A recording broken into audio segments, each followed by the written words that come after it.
When the sun sets, it is time for your top stories from the day. Good evening and welcome to Sunset News on this beautiful Thursday evening.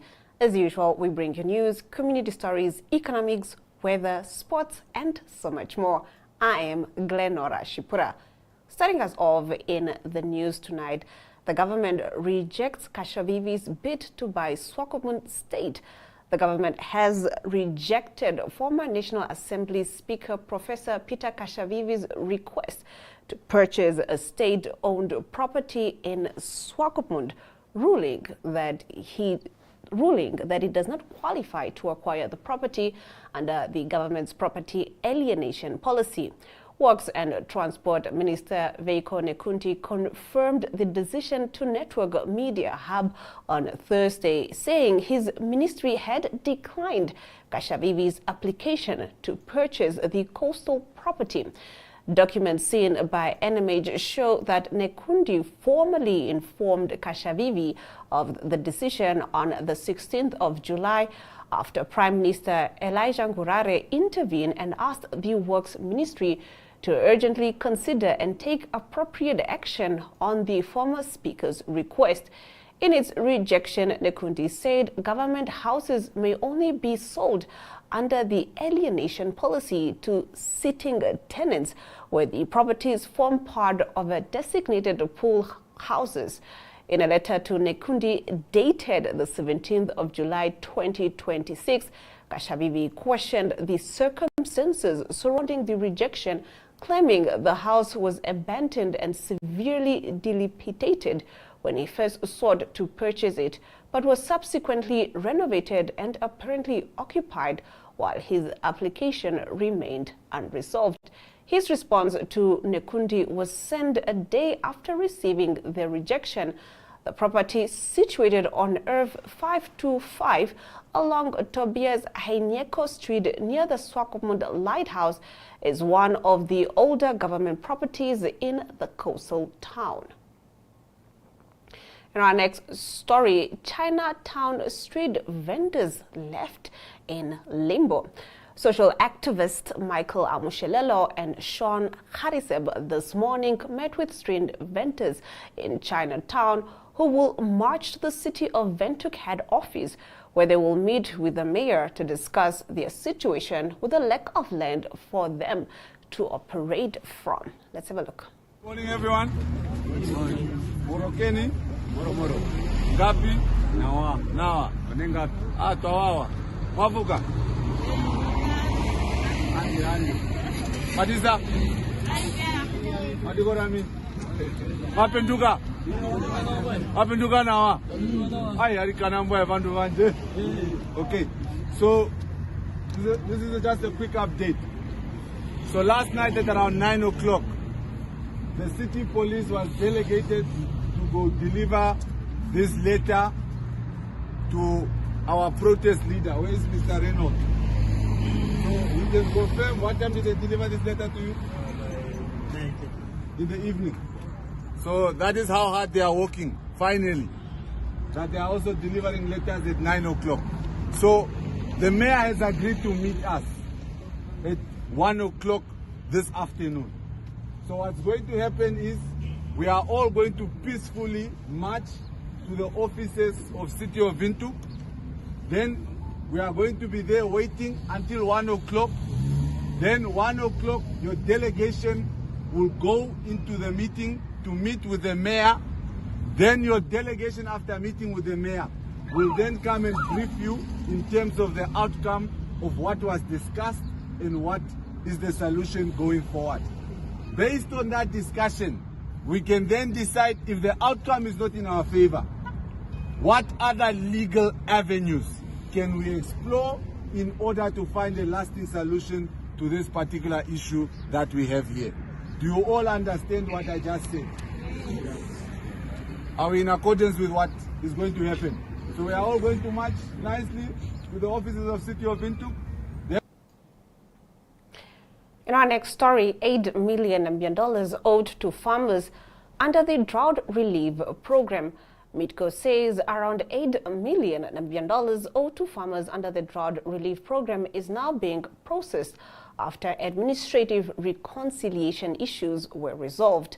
Interim Managing Director Albertus Akumop said the cooperative also plans to revive former canning facilities to support drought relief, school feeding, and other government nutrition programs, following a courtesy visit by Prime Minister Elijah Ngurare. Let's have a look. The drought relief program, where we had outstanding invoices, I can tell you that in terms of the paperwork, it had nothing to do with your officials not paying. It had everything to do with how in the past we were doing reconciliations, not properly. And your office was meticulous in insisting if these papers are not in place, we're not paying. We are now compliant. So they will do whatever they have to do. It's 8 million that belongs to the farmers that we have to pay back because they supplied the product Midco process and we were able to take care of our people. But that also links to the other more strategic decision around reopening the canning in Oshakati to redo the Lolo. Here, there was another canning factory as well. And that, I think, whether it's going to be drought relief, whether it's the school feeding program, prisons, police, it's protein that has longer shelf life, it's easier, people don't have to freeze it and all of that. And I think we would, from a total nutrition and protein supply to the country, Midco's role within that can be understood to be better. We've closed it in the past, but we will reopen those because it only makes sense in a national context why those facilities, firstly, why the state invested in them, and secondly, why it makes sense going forward. So those will be, as I welcome you to the conversation. With your permission, I can ask the colleagues to just do the presentations. And yes. I think, I don't know, it will be guided by you if you want to ask questions as they go. But we don't want to keep you here beyond the next hour. So, NamWater is pressing ahead with a series of major water infrastructure projects aimed at expanding treatment capacity, improving water quality, and strengthening supply reliability across northern and coastal Namibia. Regarding the Oshakati Purification Plant extension, NamWater said the project involves expanding the existing water treatment capacity to meet growing demand in the Oshana region. On the Runtu Purification Plant extension, the utility said the project is aimed at improving water quality and supply reliability in the Kavango East and Kavango West regions. The Ohangwena 2 Wellfield Phase 1 project focuses on drilling and equipping new boreholes, constructing collector pipelines and reservoirs to supply water to underserved communities in northern Namibia. The project is funded by the African Development Bank, AFDB. In northwestern Namibia, NamWater said work will also be undertaken on the Katima Mulilo Extension Phase 2, which will further expand the town's water supply infrastructure to accommodate urban growth. That concludes our top stories. After the break, we get into Community Talk. Namibia is a land of movement, with waves that never stop reaching forward. Here, adventure is not something we search for. It is something we are born into. In every corner of this country, creativity rises, from artists, from athletes, from dreamers. And when the world comes to explore Namibia, they discover something extraordinary. Because when sport moves people, creativity moves ideas, and tourism moves the world toward us. Something powerful happens. A platform where movement meets imagination, where industries connect, where opportunity grows, where Namibia's next chapter begins. Welcome to the Creative Sport Tourism Expo. Exhibit, partner, experience. Creative Sport Tourism.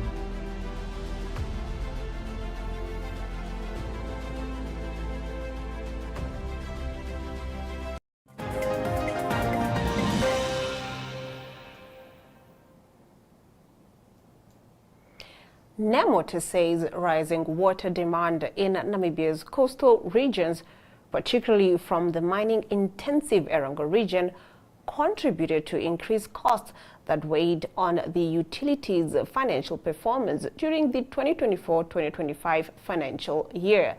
The bulk water supplier recorded a loss of 128.3 million Namibian dollars for the year, citing the cost of purchasing desalinated water, rising operating expenditure, and increased provisions for doubtful debts as key factors behind the result.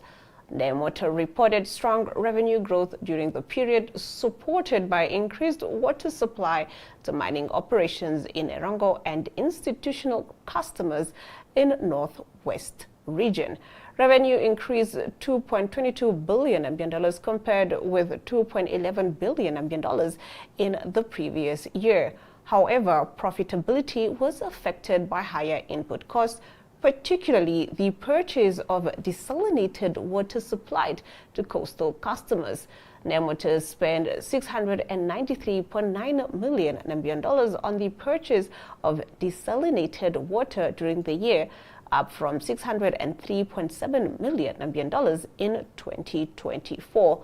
The planned government intervention to finance the procurement of prepaid water meters for slow-paying local authorities has not yet commenced. Despite the annual loss, Nemoto remained solvent and liquid, reporting a current ratio of 6.59, up from 5.45 in the previous year, and maintained a debt-free position.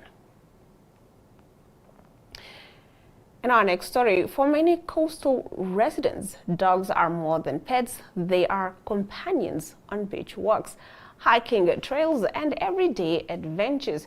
According to Swakopmund dog behaviorist Desiree Nell, building a better relationship with a dog begins not with commands, but with understanding how it communicates.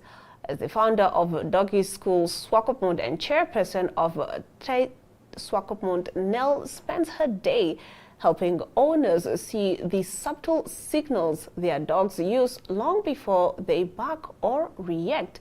Nell compares the learning process to mastering a foreign language. Understanding canine behavior takes time, patience, and a willingness to see the world from a dog's perspective. Her own journey into dog behavior began in 2006 after adopting a reactive husky Malamute cross. Traditional training methods did not work, prompting her to draw on years of experience working with horses, where calm body language and timing play a vital role. That search for answers eventually led her to further study and specialized training in Germany, deepening her understanding of pack dynamics and canine behavior. Her work at Doggy School also complements her role at Tricervuserin Swakopmund, where she offers free behavioral assessments to adopted dogs to help them settle into their new homes. All right, on the other side of this, we get into economic news.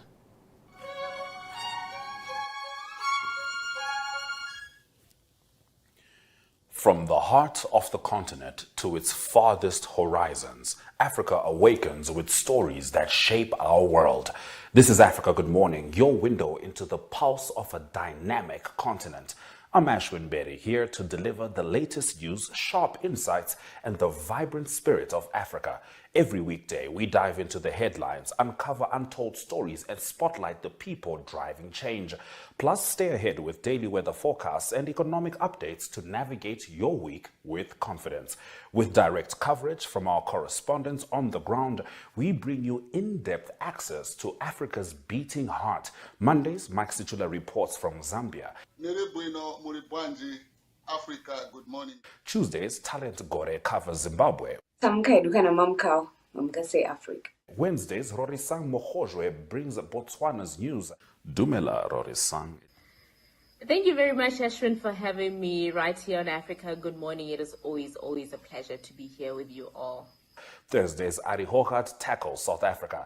Yes, a very good morning, Ashwin and Anna. Yes, a good atmosphere. And Fridays, we focus on Namibia's bold narratives. From thriving cities to rugged plains, our team is there, capturing the rhythm of a continent on the rise. Africa Good Morning is your essential start. News, weather, economics, and more.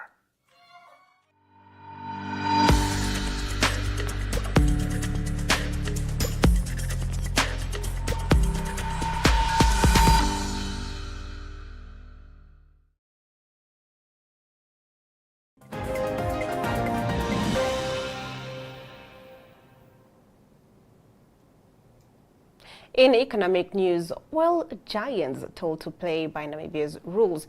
Industries, Mines and Energy Minister Modestus Amutse says Namibia will not weaken its petroleum laws or grant special concessions to foreign oil companies, arguing that some investors demand preferential treatment here, despite complying with stricter regulations elsewhere.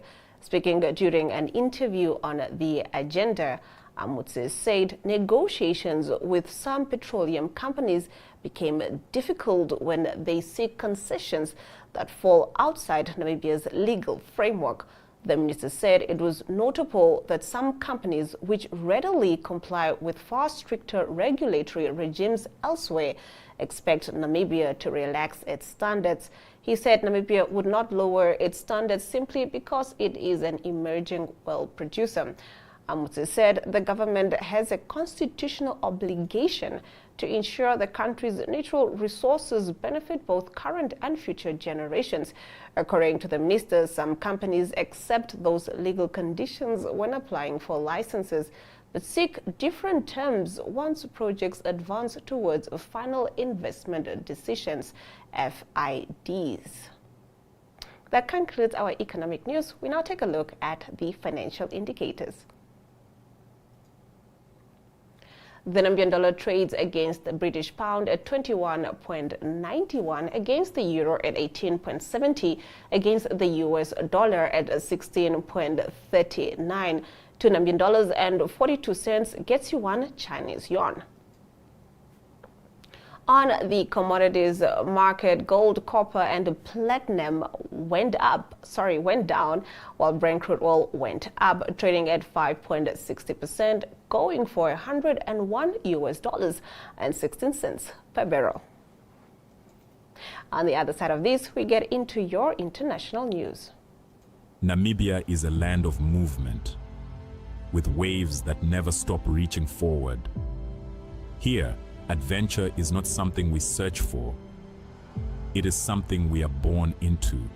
In every corner of this country, creativity rises. From artists, from athletes, from dreamers. And when the world comes to explore Namibia, they discover something extraordinary. Because when sport moves people, creativity moves ideas, and tourism moves the world toward us. Something powerful happens. A platform where movement meets imagination, where industries connect, where opportunity grows, where Namibia's next chapter begins. Welcome to the Creative Sport Tourism Expo. Exhibit, partner, experience. Creative Sport Tourism.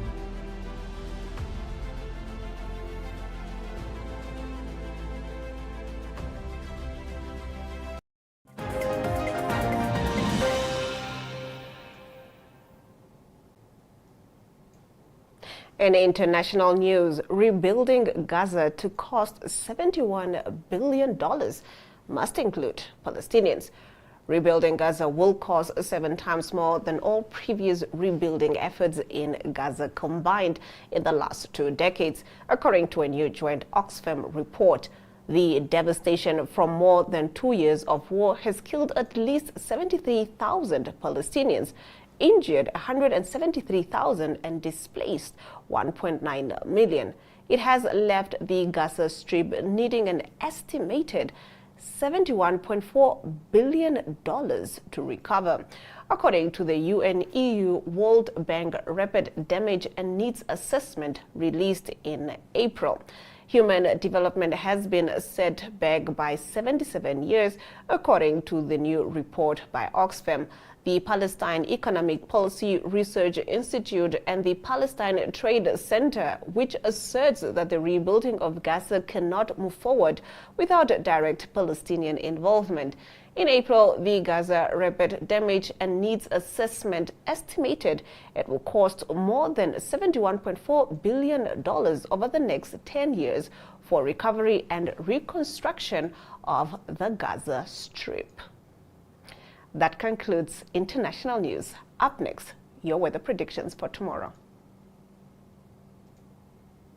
This week's decisions, today's debates, tomorrow's consequences. The agenda puts the spotlight on Namibia's most pressing issues and the people driving them. From headline makers to groundbreakers, we bring you the voices and perspectives at the center of the national conversation. One story, one interview, the depth you won't find anywhere else. That is The Agenda. Catch The Agenda on 102.com and on ntv.my.na.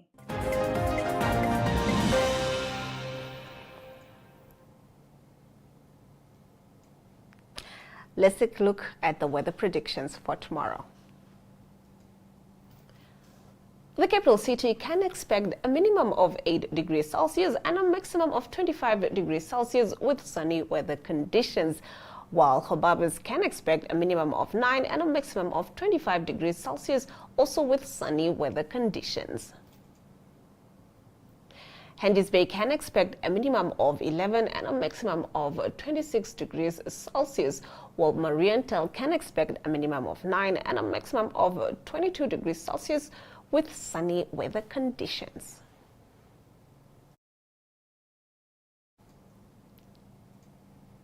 It's now that time for Ari to bring you the latest in the world of sports.